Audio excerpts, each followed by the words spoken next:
And welcome to Hannity, and this is a Fox News Alert. We are broadcasting tonight from Dallas, Texas, where just a few short hours ago, President Obama met with Texas Governor Rick Perry to talk about all the chaos erupting on our southern border. Now, in just a moment, Governor Rick Perry will join me for his first cable exclusive interview following that highly anticipated meeting. Now, also tonight, you're going to hear from the great one, Mark Levin, as war drums are beating louder and louder all across the Middle East at this very hour.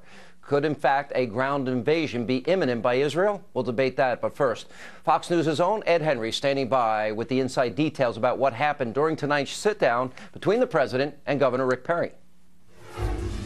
Sean, a dramatic meeting for President Obama that wrapped up a short time ago in the executive terminal here at the airport in Dallas behind me. A critical moment for the president because he's been under fire not just from Republicans, but some Democrats in his own party saying that his leadership has just not been cutting it throughout this crisis. The person who kicked off that criticism, of course, Republican Governor Rick Perry, started out a week ago by saying he wanted the president to visit the border, that he would snub the president, not come to the tarmac and shake hands with him. All of that changed in the last couple of days, though. An exchange of letters, Governor Perry agreeing to meet with the president here. And on top of that, they had a much friendlier greeting on the tarmac in Dallas. I'm told they had a positive conversation as well on Marine One, going from one airport to another, then going behind closed doors with faith leaders, trying to talk their problems out. The president insisted he still will not go to the border, though, even as he continues to fundraise on this trip in Texas. He said he thinks that would just be political theater going down to the border, that he doesn't think he should just engage in photo ops. He wants Republicans to meet him halfway on a solution here, while Republicans back on Capitol Hill say the real problem is that the president has not gotten his hands dirty, has not gotten on top of this crisis. Listen. This isn't theater.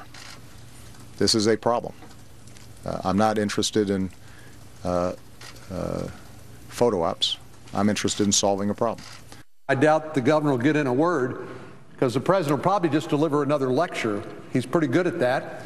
But that's 500 miles from where the problem is. How can you have a humanitarian crisis, as the White House has called this, and not want to go see it for yourself? Maybe you'll actually learn something. Now, the president also told reporters here he was impressed with Governor Perry's input on how to secure the border, but also how to improve the immigration judicial system to move some of these deportation cases along a little quicker. And he also said that he's hoping to get Governor Perry to lobby some of his fellow Republicans back in Washington to move along this $3.7 billion emergency funding request the president has pushed to deal with this crisis. But I can tell you that's an uphill battle back in Washington. There's almost no Republican support for that legislation right now. Speaker John Boehner saying he's disappointed the president did not agree to his wish to include a provision in there that would send the National Guard to the border, something Governor Perry has called for as well. Bottom line, with the president facing criticism back in Washington, not just from Republicans, but Democrats like Henry Cuellar, an outspoken Texas congressman, this is something where there was no major breakthrough today. He opened a door with Governor Perry, but there's a long, long way to go to solve this crisis. Sean? All right, Ed, thank you. And joining me now on more of tonight's meeting with the president is none other than Texas Governor Rick Perry. Governor, good to see you. How are you? It's good to be with you. Welcome to Texas. It's soon to be a citizen, I hope. Indeed. The president said that you made sense. The conversation was constructive. What do you say?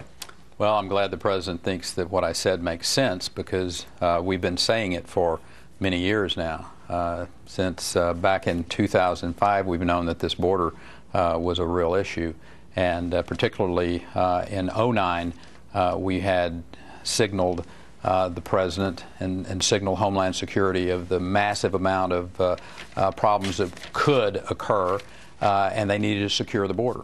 Yep. And I will suggest to you, had the money been spent back in those days to put the National Guard troops on the border to bolster the Border Patrol, we wouldn't be seeing the issues that we have today. And it is a humanitarian crisis. And that, I will suggest, is the reason the president needs to come to the border to see it himself. I think about the criticism that George W. Bush received when he didn't go to New Orleans at Katrina. This is no different. This president needs... Did you ask him?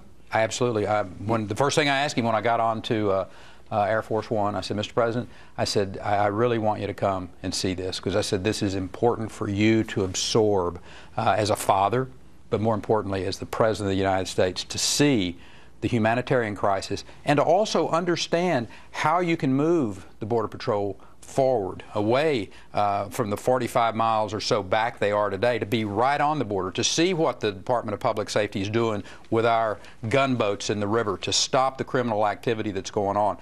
That's what the president needs to see. He needs to understand instinctively and intuitively and with his own two eyes what's going on that border. So you think he's making a mistake by not coming? And he talked about, you know, well, I sent this guy, Jay, whatever his name is, down 6 times, Jay Johnson. Yeah, well, I'm pretty sure that if George Bush had said, well, I sent my FEMA director down multiple times, that he would have still been criticized greatly, because you need to go. That's what governors do. That's what presidents do. When there are natural disasters, when there is crises like this, a president needs to be there to show the American people, number one, that he understands.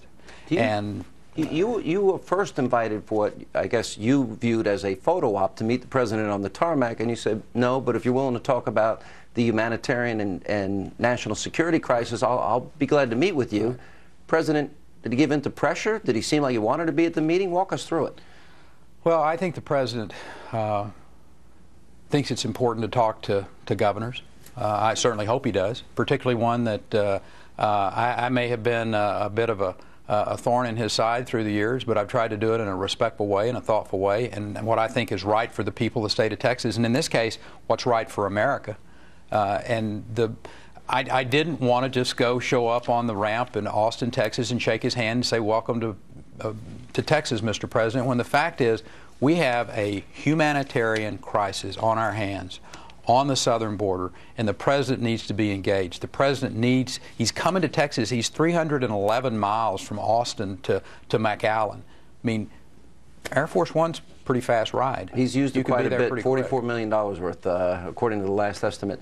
Let me ask from this standpoint. You requested specific things for him, and the president responded. What did you ask for, and what did he say? And the president said that all of these, philosophically, he said he agreed with all of these. The first was to put the National Guard to secure the border. And we know how to secure the border. Steve McCraw, the director of the Department of Public Safety, we've done enough surges. We know how to put the resources on the border to drive down the criminal activities astoundingly low. I mean, it's amazing what happens when you surge in, when you show that force, if you will, then the cartels and the other illegal activities drop down considerably. I mean, amazingly low, Sean. So you can effectively control the border. You can secure the border, and that's what we shared with him today. I said, Mr. President, you can secure the border. We've done it. We'll show you how to do it. But I said, you really can't do it unless you allow the National Guard to come in and to play a very prominent and visible role, move that Border Patrol. And he agreed with this philosophical thing. I'm not sure the president understood that Border Patrol is sitting back about 40, 45 miles now with their checkpoints. So when the illegal activity occurs, whether it's drug running or whatever it might be, and people are apprehended, and we're not interested in apprehension. We're interested in prevention, and that's the reason that being on the border, our DPS troopers, that surge that we put into place. You're up close. We're on the border. Tomorrow, you're going to be on the border. I'm out with you. In the river. We're going to be in the river. We're going to be up in the air. We're going to be out on a boat, and we're going to go up close and see it. Is this the trip that we're going on tomorrow? Is that the trip that the president should be taking? He would be very well served. Not only politically, because he thinks it's a political photo op. It's not. It's about real people and real issues, a humanitarian crisis that he has the ability to stop. Let me ask you about that, because the president repeatedly mentioned the supplemental. He's requesting of Congress, what, $3.7 billion for this specific issue. And I might add, less than 2% of it is for border security. Okay, that's the point.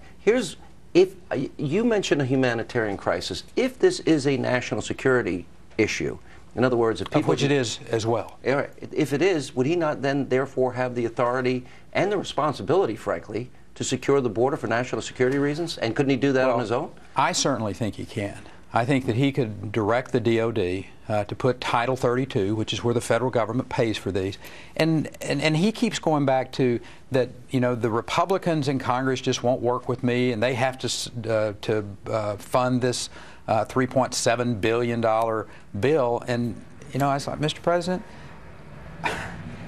you can deal with this. You can unilaterally direct the Department of Defense to put those troops on the border, to do that work. And he starts talking about a philosophical issue that he may or may not have with that. And we're past that. If you want to send the message to those Central American countries, to those families down there that are hearing messages, if you'll just send your children up to the Texas border, have them cross, they can stay in America. Let me ask you this. He said parents need to know that it is dangerous and it's unlikely their kids will stay and the majority of kids will be sent back. When you look at the money, Senator Coburn said for $8 million, you can fly every kid home and reunite them with their parents. Yeah. Why do you think he's requesting all that money if none of it's going to solve the underlying problem, which is that the border's wide open? So the supplemental from my, look, I haven't gotten into the weeds on this, but from my perspective, the supplemental isn't about securing the border. The supplemental is about something else. What do you think you'll it's have about? to get the president to tell you what he wants those dollars for. The likelihood of that, Governor, is not very high. But I mean, $3.7 billion is a lot of money. It is a huge amount of money. But again, Sean, when you start talking about less than $100 million of that is going to go for border security? Doesn't work. It doesn't work. Let me ask you this. So you got to spend a lot of time with the president.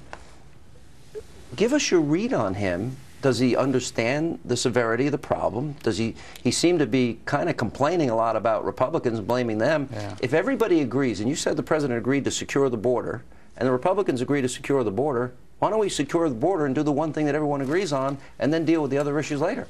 And this isn't a Democrat issue or a Republican issue. This is an American issue. I mean, when you have Henry Cuellar, you had two other he's joining us later. Two other congressmen from the Valley, Vela and Hinojosa, that both sent a letter to the president asking them to come. So this is a bipartisan ask, and it ought to be a bipartisan fix. And I think that's the thing that stuns me as a governor who has to deal with Democrats and Republicans in Austin, Texas, is I don't always get everything I want. As a matter of fact, I can't think of anything that I got 100% of. And the president needs to address this issue. Is he playing politics here? We got to take a break. But the president can fix this unilaterally with a direct order to the DOD to put the National Guard, and not a more powerful message can be sent to Central America than that. All right, we got to take a break. We're going to come back. We'll have more of Governor Rick Perry, and then later on tonight, the crisis that is unfolding in the Middle East. We'll check in with the great one, Mark Levin, as this edition of Hannity from Dallas continues.